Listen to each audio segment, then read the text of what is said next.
Hello বন্ধুরা, চলে এসেছি একটা নতুন ভিডিও নিয়ে। হার্দিক পান্ডের বিবাহ বিচ্ছেদ কি সত্যি হতে চলেছে? চলো জানা যাক। প্রথমেই আসি হার্দিক পান্ডের আসল পরিচয়। হার্দিক ছিল একজন ভারতীয় ক্রিকেটার। তিনি ভারতীয় ক্রিকেটে অলরাউন্ডার হিসেবে খেলতেন।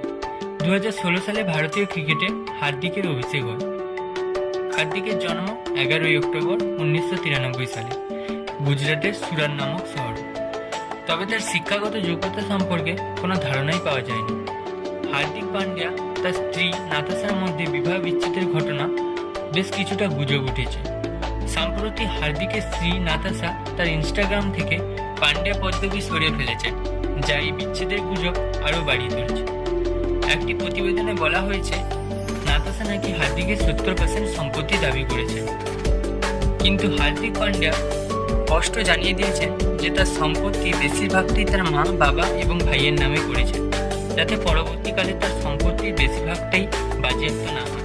যদি ভিডিওটি ভালো লেগে থাকে তাহলে লাইক এবং চ্যানেলটিকে সাবস্ক্রাইব করে যাবেন।